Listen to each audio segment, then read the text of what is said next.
Good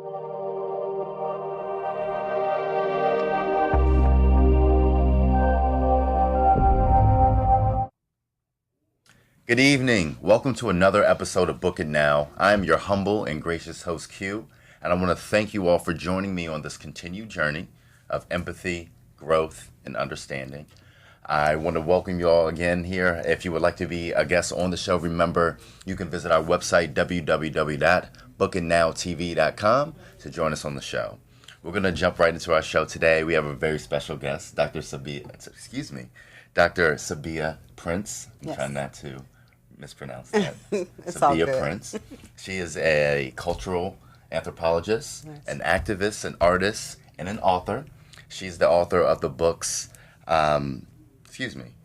Constructing Belonging, African Americans in Washington, D.C. Nope. Oh, African Americans and Gentrification in Washington, Yes. D.C., excuse me. It's all good. And in the book Capital Dilemma. Now we're going to be talking about the word I missed there, gentrification, as it especially relates to our home city here, Washington D.C. Indeed. A lot of your work has covered that, and a lot of your work focuses on the African American history and culture, touching on inequality, and all the things that go into gentrification. Yes. So I want to thank you for joining us on the show Thanks today. for having No, me. thank you. It's quite an honor. This is a show I've been looking forward to for quite some time. Gosh, no pressure. No, because this topic, though my experience in DC is shorter lived than yours, right? And what the effects of gentrification that I've seen on the grand scheme of things are smaller, I guess, but the change has been bigger, I guess, if that makes sense. Sure. So I would like to know from you, just initially how you define gentrification, what that means, and maybe a little background here for the audience. Sure. Well, I think there are a number of different elements, so I like to touch on them all. Gentrification, one way of thinking about it is that it's an influx of resources into an area, an urban area, that had previously been denied those resources. And we're talking about capital to purchase your homes, mortgage loans, bank loans to buy property, to improve your property, improve your business, those kind of resources. When they come into a community and the people who have access to those resources also come in. That is what gentrification is. The important thing to acknowledge in this scenario is why weren't those resources there in the first place? Right. So given that you want to have a broad historical kind of perspective, you really want to include within the definition the idea that these communities have been disinvested in. So that's another part. So when you think about it like that, gentrification becomes a cycle rather than one flat thing. Right. It becomes the neglect and the marginalization of these areas, and then the resources come in, followed by the people, followed by displacement. So I would describe it as a cycle of neglect, influx of people and resources, and displacement. Right. Okay. I think that's a very powerful and strong definition and really covers everything. Obviously, you spend so much time studying and observing these effects. How have you seen that the effects of gentrification have affected Washington, D.C. in particular? Alrighty. Well, we don't have as much time as, I mean, there's so many ways in which the city has been affected, recognizing that gentrification is not new. So it actually started, I'm thinking about the research now of Derek Musgrove in his book, Chocolate City. And he goes back to the 1930s. Okay. Looking at Georgetown, looking at Foggy Bottom, looking at Black Reno, the Tenleytown area. And then we have another wave with urban renewal in Southwest. Then we have other waves on Capitol Hill and in Adams Morgan. And so it goes back quite a while. Right. Anywhere where you see black folks that were mistreated, it's interesting, the answer to the challenges that black people have experienced in urban communities, which includes a plethora of racial discrimination, a bunch of redlining and restricted covenants and all these things that kind of constrain the movement of African Americans, where they can go in an urban environment, and all the challenges that they have, particularly historically, thinking about my grandfather and our grandparents and what they experienced, perhaps coming up from the South, not being able to have certain jobs, not being able to get loans to Right. purchase or improve their property. What the answer to that, instead of saying, hey, let's give you some assistance because, gosh, you guys have you've contributed tremendously to the building of this city. Not to mention the entire country. We'll just stick with DC right now. That maybe we should create programs to help you to buy homes, to hold on, to improve. No, let's just tear all this stuff down and put something else in its place. And that's been the history of what African Americans in urban communities have experienced. And in DC, the urban renewal piece was dramatic. In Southwest, moving all those folks is a documentary. You can find it on YouTube right now.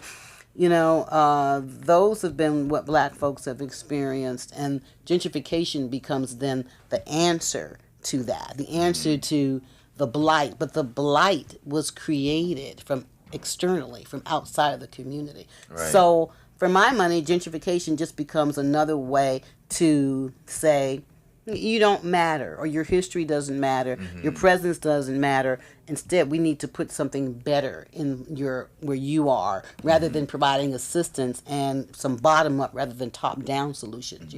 Meeting people where they are, figuring out what it is they need, and giving them the resources to stay, and not only stay but also flourish and do really well. Yeah. What do you? I don't know if I answered your question. No, you did answer, and a lot of things came to mind there, particularly when you mentioned it's the what happened in Chocolate City that indicated starting in the 30s, and that's the round that's when my grandfather was born, and thinking just like you said of his migration up north from North Carolina with the rest of our relatives, and having his children, and then now I live here, so that's 3 generations of yeomans that have experienced this gentrification in some way. So I say that to say, is there something that we can do? I don't know if that means unifying, or if that means marketing, or finding investors who look like us to invest in our own communities. Are there solutions that we have control over? There are a number of solutions that fit a number of different categories, and let me see if I can cover some of them. On some basic levels, what you're doing, which is informing yourself. So I think that's probably where it starts. It's just kind of being aware, and that's not always easy because academics don't always write in the most clear and accessible way. Sure. So maybe they're not the best people to turn to, perhaps, or not the only folks. There's also a lot of organizers and activists that are writing and researching. So I think informing yourself first and foremost, and then collective action is always a good thing. When we come to power as individuals, we're not as strong as when we come as a group. Holding politicians accountable, because the thing that I want to reinforce here is that gentrification is a policy-driven process. It's not something that just naturally occurs. It occurs through people making plans, whether it's behind closed doors, in conference rooms and shadowy conference rooms, or just out front, out in the open with everyone. So they need to be held accountable, and we're talking about folks that look just like you and I. We're talking about African American politicians, and so they need to know that we see what you're doing, and it's not helping. And whenever pressures we can put on them, that needs to happen. And there are a number of different ways to do that. And then there are other things to do. There are things to advocate for. There are areas to focus on, like affordable housing. Right. Truly affordable housing, though. Not the way that they're just throwing the word around. Area median income is super high in D.C. now. So there's people that are making almost $100,000 a year who are getting their housing subsidized. So we need to reinforce the idea that when we're going to talk about affordability, we're going to do it within the specific context of the economy in this city right now. Right. And that means that it has to be, much lower than what they consider affordable. Other things. Is that so easy though? Then I'm trying to learn here. Yeah. None of it is easy. Right. It requires sustained effort. And we can talk about that a little more. I know you're going to ask me about the organization I work for, and we've been at this for 15 years. and you see that things are pretty rough still. So none of it is easy. Right. It's just that we're just not giving up. I think when you apply sustained pressure, though, that can really have an impact. And then we can talk about other things like using the arts, like engaging in civil disobedience, like lobbying, like going to hearings, protesting, doing our own research, telling stories of the people and how they are directly affected. Those are very convincing for people can hear. This is what this person's experience was like. Right. I mean, I wrote about some of this stuff in my book, but I've got to tell you, where I was going with that. Over the last, I've been working in Empower DC since August, and I have learned so much more just interacting with people in more and more communities, just really getting out there and talking to folks. And some of the stories I've heard will literally blow your mind. Yeah. Do you have any examples you want to share? Oh, certainly. I've been told about churches there's one particular church in the Bloomingdale area. Bloomingdale is very hot for gentrification right now. There are a number of really hot communities. One young woman, a young activist, told me about a church right across the street from her that doesn't hold services anymore because a newcomer came into the community and said they didn't want to hear gospel music on Sundays. And I find that to be mind-blowing. That's laughable. It would be laughable, as would the gentleman that said Howard University needs to move so that people can use that space as a giant dog park. Yeah. That seems laughable and absurd if people didn't actually mean the things that are coming out of their mouths. The level of disrespect, the level of entitlement and privilege never ceases to amaze. Yeah. And when you're gathering anecdotes like that, I know for your book, African Americans and Gentrification in Washington, D.C., got it that right. You use a lot of anecdotes from folks in the community who are either citizens or were former citizens of the city. How did you choose the people you interviewed in those cases? There were certain criteria that I had. All the folks I talked to were 45 or older. So that was one thing. I wanted people to have perspective, a historical perspective. Right. So if I talked to folks that are too young, they wouldn't have a sense of what things used to be like. So that was kind of important to me. I did not do a community study, which is common in anthropology, like you pick a particular neighborhood and you do that neighborhood. But I just didn't want to limit myself in that way because I was meeting so many different people. I just wanted to get all their stories. So I kind of used snowball sampling where you talk to one person, they refer you to someone else, and they refer you to someone else. Being a native Washingtonian, I already knew a ton of people. And in anthropology, sometimes that can work against you because people are going to say, oh, well, then you're a little biased. You're too close to the people. And I had to explain to them that, no, we have in common that we're black and we live in the same city. That doesn't mean that I actually personally know them, and to be clear, anthropology has its roots in colonialism. So there was always this idea of doing the other, the exotic other. And that colonial mentality has carried on into the present time, or at least when I was initially starting my journey as an anthropologist. So I was affected by that. People would say things to me like, oh, no, you can't do that because you're black and they're black, and etc. And I would always push back against that. So, to answer your question, I use my network. Anybody, I talk to anyone. I left no stone unturned. If you were available, I'm here. And I just kept on going and going and kept talking to people because that's really the fun part. The not so fun part is writing all that up. The fun part is like hanging out, and talking to people and just getting their stories. And particularly the elders, I ended up talking to about 12 people that were over 80 years of age, and man, their stories are just so profoundly rich. And most of those folks have now passed away, including my own mom and my aunts. I did their oral histories too. And I always use that opportunity to kind of give a plug for oral histories for everyone to get their parents and their grandparents' stories Stories, when they yeah. can. Mhm. Because there's going to come a time when you're going to want to know and you're going to be Yeah. like, darn it, they're not here for me to ask. What was your biggest takeaway from those that oral history with your family, right? Because that's going to hit a Wow. little different than Miss Susie, who lives on 8th Street. I found out stuff and I'm like, why didn't she not tell me this before? My mother spent some time living in a public housing complex that it was because of that complex that I initially got involved in gentrification in the first place. I was hired as a humanities scholar for a grant to take this play called Capers Okay. around the city. It was a play about Arthur Caper Carrollsburg and how Hope Six demolished that public housing.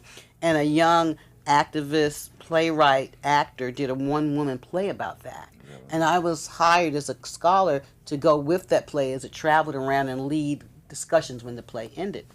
My mother spent time living in that public housing complex.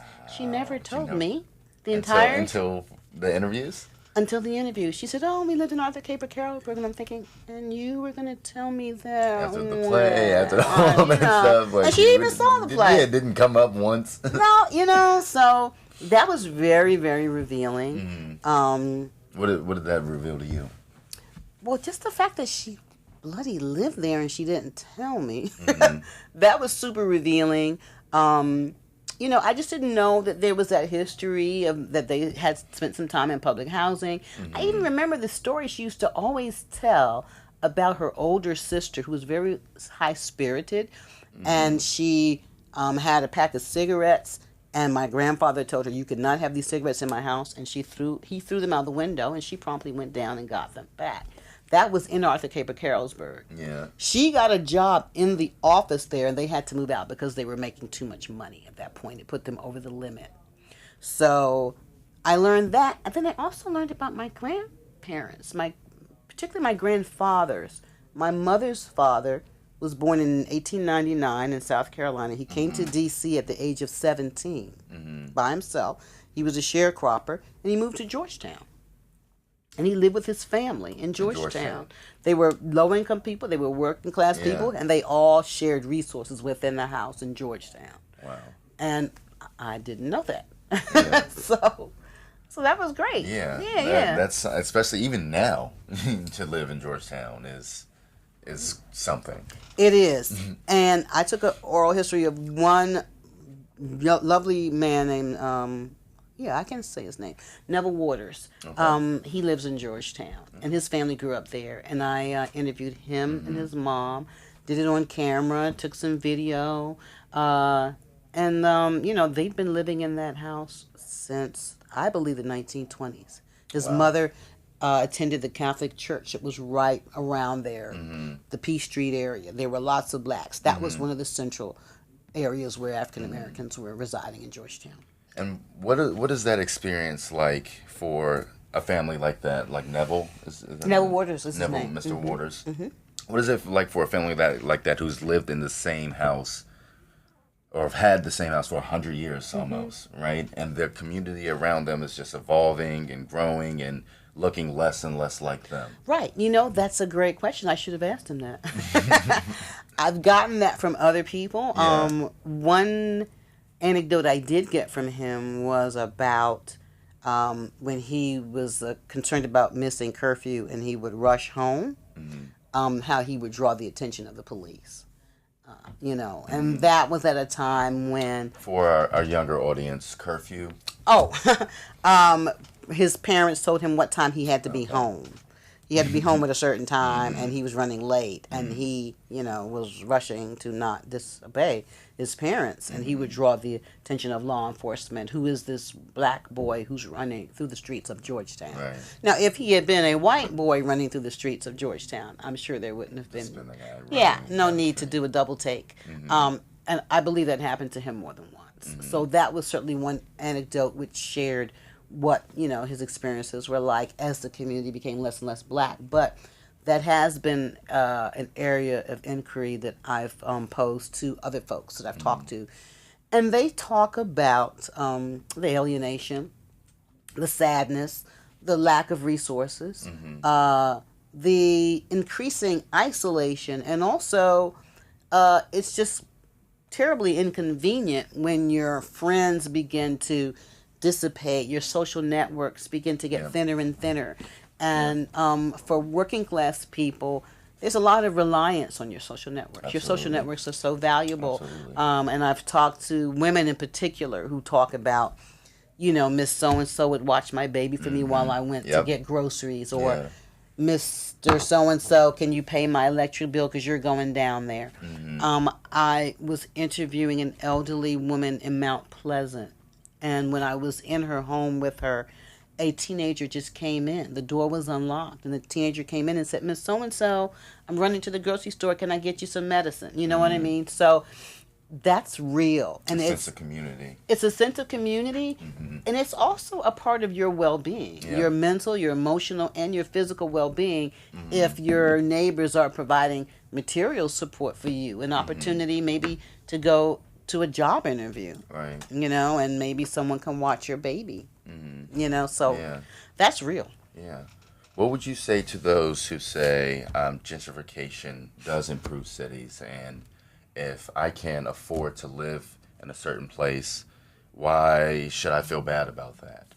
Well, a few things. I would say, number one, I would take the discussion out of the individual. It's not about what individuals are doing. It's about structures. Right. It's about power. So I always bring it back to that. It's not about me, and you. So, and it's not about we don't want certain people in certain neighborhoods. That's also not what it's about. That's not what I'm advocating for. I never would. That would be bigotry. Right. So what I do like to do is introduce people to the concept of uneven development. The idea, and also maybe people need a little bit of primer on privilege and ethnocentrism and things like that. The idea is that because I like something, everybody else is supposed to like it. Because something benefits me means that it benefits everyone. So uneven development means that based on where you are in the social structure and the hierarchy, which we know the hierarchy is real, your sense of what's good, what's a community benefit, what's an asset is going to vary based on your tastes and your experiences. So a white middle-class person does not have the same needs, tastes, asset perspectives as someone that may be working class. So I would say to them, when these various improvements are being proposed and put into action, did someone ask the working class community what they wanted? Did someone ask them, is this going to benefit you? Did someone ask people who are already living in communities that are profoundly gentrified, what are your experiences like in this community? What are your relationships like with the newcomers? How have your relationships been affected by people in your social network? These are the questions that we need to ask, not someone's opinion about what is good and what is not. Frequently, those people are speaking from their own experience. They primarily care about themselves. Their own interests. And they're not even realizing the impacts that they're generating and what contributions other people have made. There's also a sense of some that they are the be-all and the end-all. And they are generating everything that's good in D.C. right now. And frankly, our grandparents, our parents, and all of us have made a huge contribution to what they're enjoying right now. Absolutely. So it kind of behooves us. I personally don't want to see the city become, how can I say it politely? I just don't want it to lose its flavor, that it's had. And I want there to be things for everyone. And if you've studied the impact of racism, interpersonally and all this, that this could be ultimately going in a bad place. A very bad place, yeah. Where do you think that the comfortability to voice, turn that gospel music off, turn that go-go music off on Florida Avenue. If I want to walk my dog here and you guys can't deal with it, move the campus. Where is that sentiment strictly, do you think, privilege? Or, I just can't imagine walking into a community and demanding that they stop the things that have been in place for decades. Yes. Well, it certainly is a display of privilege, but I'm wondering what other conversations we need to have about this, and because you don't want to make too many assumptions about people, but then their Right. behavior kind of suggests certain things. I mean, it's a disregard of African American culture and the African American experience and African American history. Frankly, that's the only way I could interpret that, unless we have some sort of comparative data to see, would the same behavior be the same if it was a Georgetown or whatever the case may be. Right. Sure. There just seems to be a disregard for the culture itself. Because when you look at other instances, and I'm thinking about U Street now, and I'm thinking about some of the businesses that have closed down, Yeah. like Bohemian Caverns is gone, the Islander is gone. There are other businesses. The impetus for doing that was frequently, we don't like the people that are coming here. That's what the guy said that owned the Bohemian Cavern space. He said, we don't want to renew the lease because we don't like the type of people that are coming. And I'm thinking, black people that are 30 years and older of age. It's not a bunch of teenagers or people that are engaging in behaviors that would be somehow problematic. The Islander, the gentleman complained that he didn't like the music that was being played. There was Caribbean music on the weekends. And that's another thing I'm not really understanding is the complaints, right? But the things they're complaining about aren't illegal. Like, playing music out of a church isn't illegal.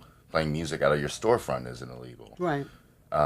Having a private campus, the university I went to, we had a gated community. It was a gate around it. You needed your ID to get on, and if you were off, you better have brought it with you, because otherwise you're going to need a sponsor to get back on campus. So we could do things like that and just say nobody. Right. But the gates are open, and now they're being taken advantage of, right? Right. So I'm not understanding where those complaints come in, and then there's compliance. Well, that needs to be researched. I'm gonna stick to my guns and say it's a display of white privilege and white entitlement.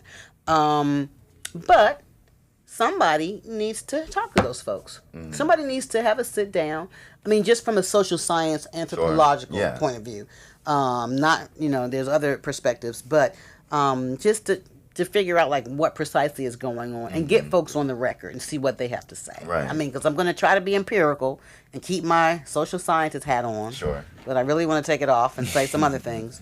But I'll do that, and I'll say that that's what needs to happen. We need to get folks on the record and really engage them and see, like, hey, what's going on? I mean, you do realize that this is important, and, would you do the same thing if this was another, environment or another? I mean, these are things that perhaps we need to know. I'm personally not that interested in knowing that. I'm more interested in curtailing the behavior. Right. I think people need to understand there is cultural variation.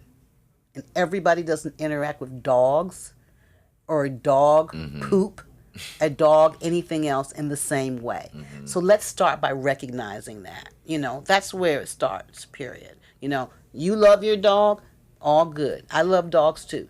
I wouldn't want to see a dog parading around and defecating and urinating on my college campus where I may want to chill and lay out in the grass. I don't even like people doing that in front of my house. And they scoop there. So, so there just needs to be some sort of mutual respect. And that's what seems to be missing. And I understand some people are saying, well, there's not a lot of green space in this neighborhood. And I'm You like, chose hey, the neighborhood. well, there's that. But this is not your personal park. Right. And so my mom graduated from Howard, and her two sisters, and my husband. And I went there for a year. And all of that notwithstanding, I want to see that institution respected and maintained and protected. And so whatever it is that they have to do to make that happen, I hope that they get on that pronto. I want to stay on D.C., but my sister actually told me an anecdote that kind of got my wheels turning. She just moved. So she went to undergraduate school in upstate New York. After school, she moved down to NYU, went down to the city and went to NYU for a year. And now she's living in Brooklyn. So Brooklyn, New York. Brooklyn, New York. Okay, I lived there for 2 years. So she's walking around Brooklyn. She had just gone grocery shopping or something. And she runs into one of her classmates from undergrad. And the girl looks at her and she says, "What are you doing here?" And she says, I live here. Like, she said, oh, you gentrifier. So that made me think, can black people be gentrifiers as well? Can they participate in gentrification? Sure, they can. I mean, I realize there are different opinions about that. I remember speaking with someone, and he was saying, not in D.C. If you're from D.C., you're not a gentrifier. You can be a gentrifier because, I mean, thinking about the origin of the term, Right. the person that initially coined it, she was looking at a white working class community that was being gentrified by other white people. So Interesting. every case is unique. It needs to be looked at on a case-by-case basis. Right. She was referring to class, but at this point, Right. our analysis is way more sophisticated now. We use intersectionality, so we're going to talk about race and religion and gender and all those different aspects of our person can be factors in gentrification. So, yeah, you can be. But again, the thing to remember about gentrification is that it's about who has the resources. And historically, black people have not had the wealth or the income to even begin to match what white folks have and what they've been able to do. And so gentrification is rooted in that economic reality. Pardon me. So our forebears just do not have the accumulated wealth that would make our experience comparable to theirs. Right. In a sense. So there's that. There's that piece to remember, and I'd like to share this interesting statistic that kind of validates that. A study was done by the Brookings Institution in November 2018, which showed that African Americans have been robbed of $156 billion across the United States through housing de-evaluation, and That's just housing. That's just housing. We're not even talking about all the other stuff. Anything. We're not talking about slavery. We haven't talked about the 250 years of free labor. We're not talking about that. 156 billion is a huge number. That's a huge number. And again, that's institutional racism. That was done by the real estate agents, working with the insurers, working with the government, and all these powerful entities pooling their energies to oppress us to the point that we don't have the wealth. No, not through any fault of our own. So when you think about that, it's kind of like, can you really say that black people are gentrifiers? They really don't have, the same thing. But I will be really clear and say that I've spoken to a few people in the field who have had interactions with black people who are newcomers into the city. A few, not a lot. And they've been very unpleasant. So some of the same prejudices. Kind of behavior. Yeah. Same kind of privilege. Yeah. I moved here. This is my home. Exactly. And who are you? And, because mixed income is you've probably heard that. That's a rallying cry for some of the redevelopment. Oh, we need to do mixed income communities. And that's why we're going to tear down all the public housing, because we need to rebuild mixed income communities. And that's so problematic on so many levels.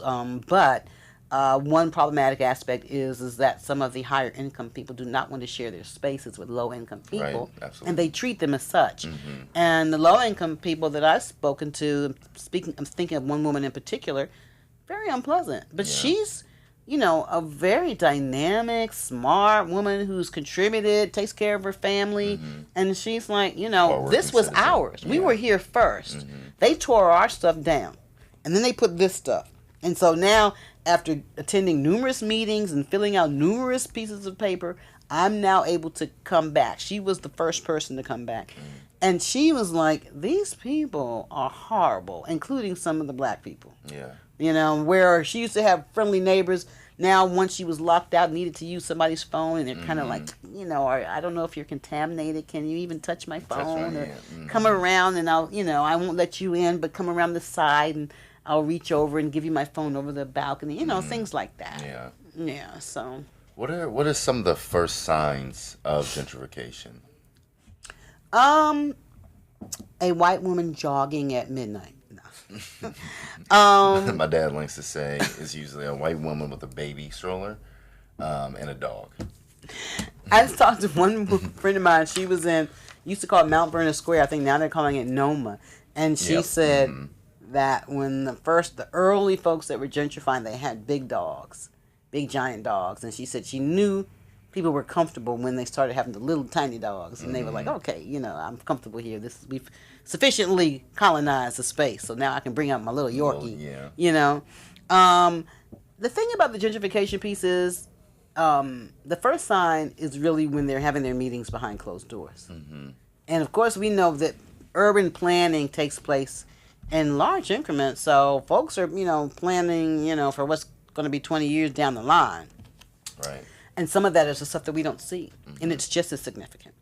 Yeah. It really is. So when you see, I guess, the cranes and the dumpsters in front of homes and the signs that homes are being renovated and that sort of thing, and even some of the early restaurants that are coming in, sometimes those then lead to more people coming. It's kind of like, if you look at the history of gentrification, I'm thinking of some books. There's one called Turf Wars about Mount Pleasant, and she talks about how communities, or even about Georgetown, how communities get on people's radar screen. And then some people come in and they start to renovate, and just more important, it's kind of like this trickle thing just starts happening, and more friends and more people and acquaintances, and it, and then it becomes, this neighborhood is going to turn. It's good. It's going to turn soon. And then we'll all be good. We'll all be comfortable. Yeah. Right. So it's that process that starts that going on in any number of indicators. Whether it's the obvious fact that people are renovating and purchasing, and then it culminates with the planting of the DC flag on your porch. A flag that many of us never flew or really knew anything about, but now it's become quite popular, and that can also be a sign. In DC in particular, does the taxation without representation play an effect on how gentrification is played out around the city? The fact that, we don't have enough representation. We don't have proper representation. Sure. It's very problematic. So we don't have a congressperson that can really intercede on our behalf. And so for us, with the work that we do, we're frequently targeting the city council, as well as the ANCs. That's our structure, here in D.C. And so the ANCs can be very important because it's through the ANCs that some of the redevelopment plans get introduced. What does that stand for?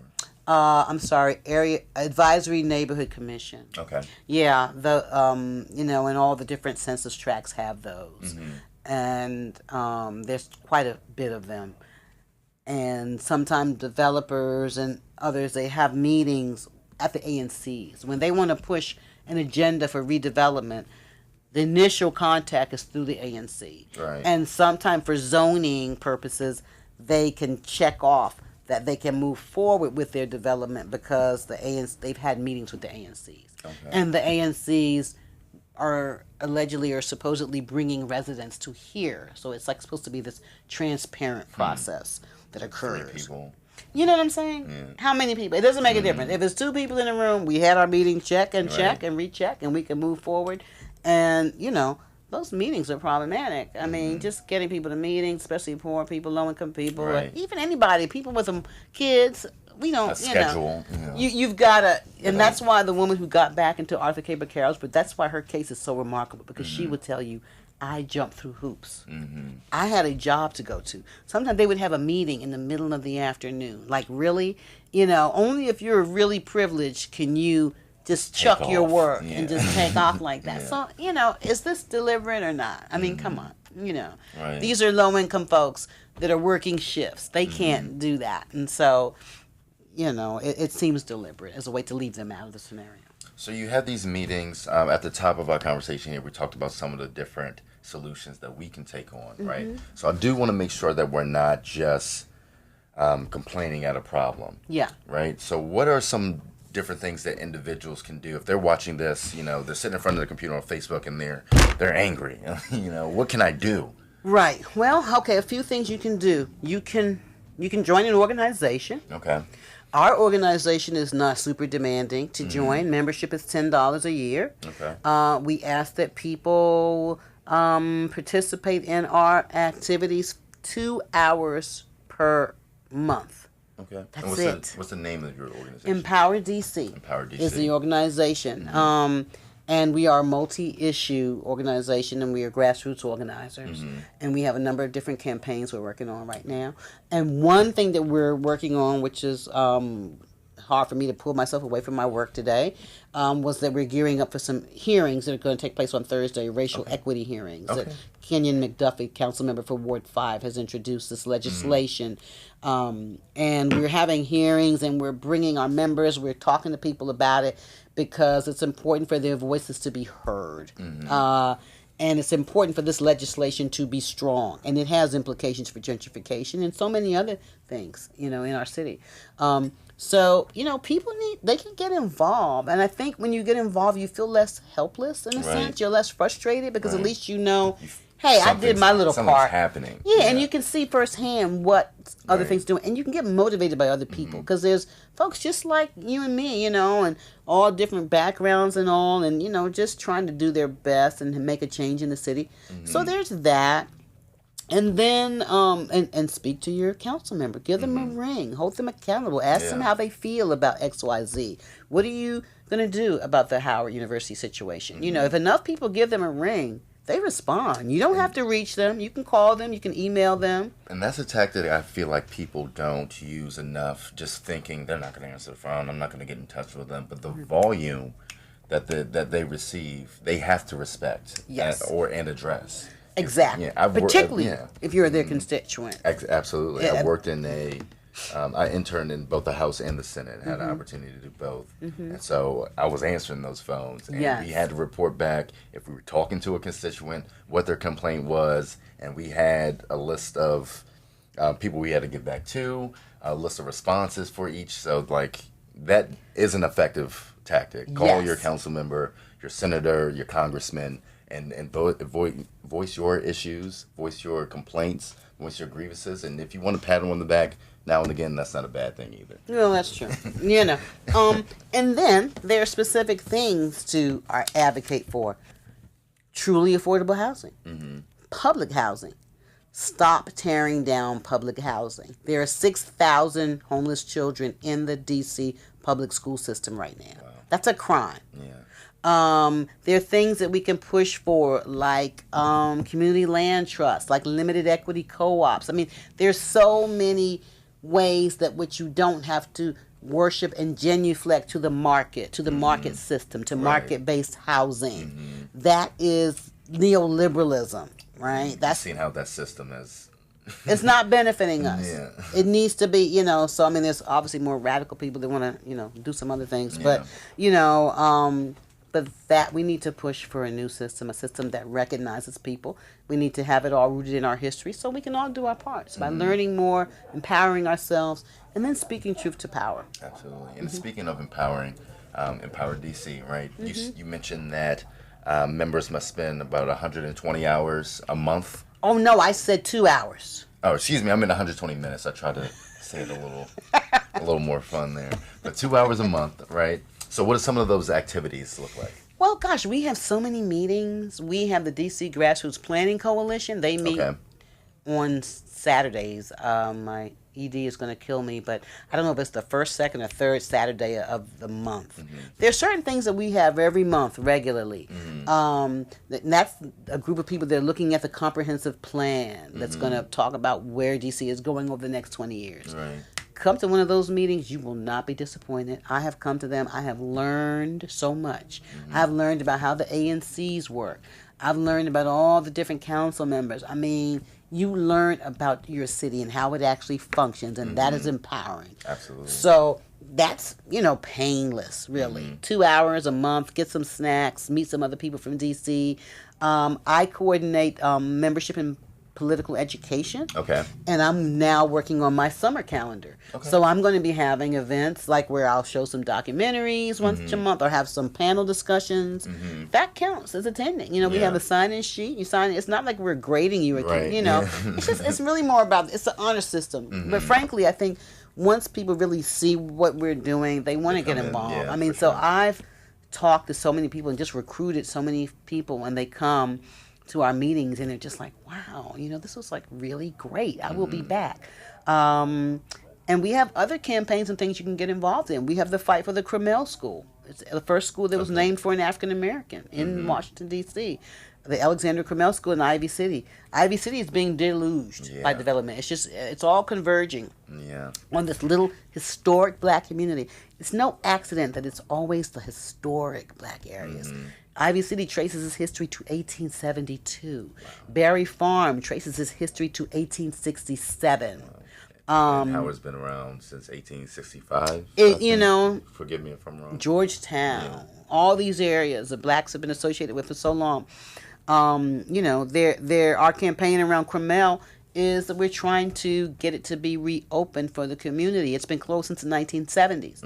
Empower DC responded to a request for proposals by Mayor Bowser. She didn't take our proposal, which was to build affordable housing, to have a rec center, to have green space, to have all these things. We had $10 million on hand to do it, and she chose the plan of another individual. And so this is a campaign that we're still fighting for because we now have the opportunity to at least have, I believe it's an acre as a green space over there. So we're kind of pressuring Councilmember McDuffie. It's in his ward. So that's another campaign. We have folks that live in that community. They're organized. They're organized, and they're making their voices heard. And they're like, we need green space, not for other people, for us. Because that's the other part about the uneven development that I ask people. If you're proposing that something's an improvement, if a person's being displaced, can they benefit from the improvement in that community? No, they cannot. Right. Yeah. So we want to fight for people to be in place, and we want folks to stay in Ivy City. We want the Crummell School historic to not be another elite space with a black person's name on it. That's not going to benefit people. Right. That's trickle down kind of stuff where they say, well, put something nice and then you'll somehow inadvertently benefit from it. And we don't believe in that. We fight for deliberate, intentional, sustainable development, community-based. And with it being a structural issue, how do you think we can get to the roots, right? Or get under the roots to have situations where the people who are in these communities are receiving the kind of resources that they deserve, right? Yes. How do we do that? Or what are some, ideas or ways we can at least, obviously it's not one of those, you have the idea and we can just, fix it. Oh, gosh. There's so many ideas. I mean, and there are a lot of things that Empowered to See has fought for and achieved as well. We're super mindful and we're holistic, understanding all the different pieces, right? So it's kind of like, all right, you're going to talk about people need jobs. All right, they do need jobs. What do we have in the way of childcare for people? Because if you're going to say people need jobs, childcare is $18,000 annually. That's how much it costs. That's like there are low-income people who make that annually. Right. So they can perhaps get childcare vouchers. We've pushed for that and fought for that. And there are waiting lists for these things, and these things are inadequate. So, it's about really identifying the needs that people have. Of the people. Getting them down on paper.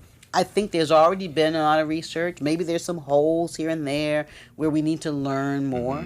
But there's a lot that we already know, and it's about implementing that. And so, again, for me, that piece comes down to pressuring the people who have the purse. They are holding the coin purse. They need to be pressured. What kind of pressure do they respond to the best? And that's what we need to identify. And coming from the people who need the resources, we have to fight together. It's one thing for you to do the work that you're doing, but without the people in those communities saying, yeah, she's right, I'm glad she's here because we needed this help, that movement is going to be stagnant. Yes. That's the thing that I love about doing this kind of work is talking to people who are directly affected and like the energy and the intelligence. And when they're given some support and some attention and some resources, say, come to our offices and we'll make some copies. We will make 150 copies, which is something that's not easy for just any person to do. That's some of what we do. If you need some advice, if you need to be we soup you up so you can go in there and face the man, and let you can do this. These people are really not as intelligent as you may think they are. They're just they're just people. They're just people with some opportunity. So, Yeah. In the last couple of minutes here, I do want to talk about your art as well. Aww. Because you are a fantastic artist. Well, thank you. How did you get into that medium? I'm thinking I've been an artist from the time I was a child. Sure. I used to always just, was a bit of a goofball, bit of a shy kid, and would love to be in my room, listening to music, cutting up paper, and doing all kind of things. And then undergrad, I continued. I got my undergraduate degree in communication arts, and I made collages, and continued. And something changed, something shifted in 2017, though. That was a big year for me. Okay. And that was when I really transitioned into painting with a little more deliberation and a little more intensity. And I think it was partially related to the fact that I was a professor at American University for 12 years. Okay. And I was denied tenure. Wow. And that was a difficult time for me. And I really was searching for who I was and how I was going to fill that void. And the painting just kind of came to me, and I feel like it kind of soothed my soul in a sense. It gave me some direction and gave me an outlet, and I poured a lot of my feelings into that. So it was kind of naturally evolved in that way. And one of my favorite pieces is the District of Gentrification. Oh, yeah. I think that speaks directly to what we've been talking about here today. Yes. And just a lot about your work in general. So what inspires you to sit down and make a piece? Is this something that kind of like, that God voice that, okay, and I'm just going to go? Or do you sit down with that intention? I think I just go. And I'm super driven. I'm super driven to create. It's very internal for me. Sure. So when I have the free time, I don't have a studio per se. If you were to come to my house, you will see right by the stove is a bunch of paper and a bunch of paints. And I have a friend who's an artist, and he says it's okay, they're water based, so I'm not going to blow up my house. But everything is there already, so I don't have to go and get a bunch of stuff and set up. So when I have a minute, I was off on Friday, Good Friday, and Easter Monday. We had off. I think I made about 6 paintings. Oh, wow. I'm pretty driven. Yeah. Oh, and it's abstract. So, I'm not. But even still. Oh, thanks. No. Because, even still. I mean, I don't know how to, I'm sure if I was like drawing a horse or something, I'd probably be working on that for like a month. You know what I mean? Getting everything precise and everything. But it's abstract, so it's more free flowing, and I can just kind of go. But I'm super, super driven. Well, but you can see my amazing work. Fingernails have paint under them as we speak. So. Well, where can they see some of your pieces if they would? I have a website, www.sabiyyaprince.com. And I'm on Instagram. I post a lot of my work there too. And people can give me a ring, reach out to me. You can reach out to me. My email is there on my website. You can contact me. And if you're interested in seeing a piece, buying a piece, or whatever, just enjoy looking at it. It's all good.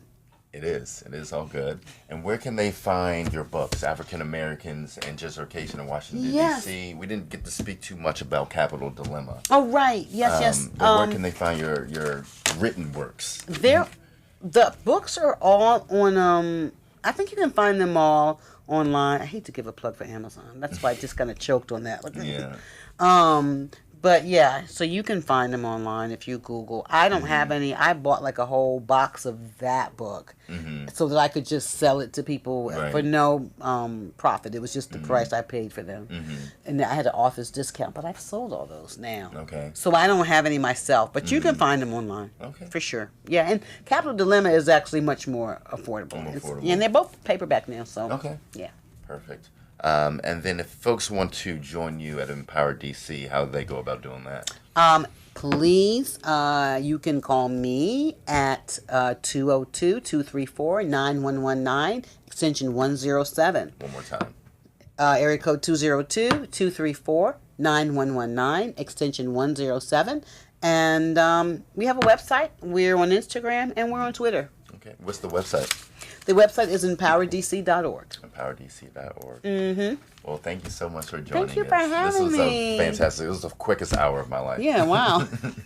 Well, thank you again. Thank you. This So was a great fantastic meeting you. conversation. It was wonderful to meet you, too. Yeah. Remember, if you would like to be a guest on our show here at Book It Now, you can visit our website, www.bookitnowtv.com. You can find us on Instagram at Book It Now TV and on Facebook, how you're watching us now, on the Book It Now Facebook page. I want to thank you all again for joining me on this continued journey of empathy, growth, and understanding. And like I tell you every week, if no one has told you that they love you today, remember that I do, and I always will. Good night.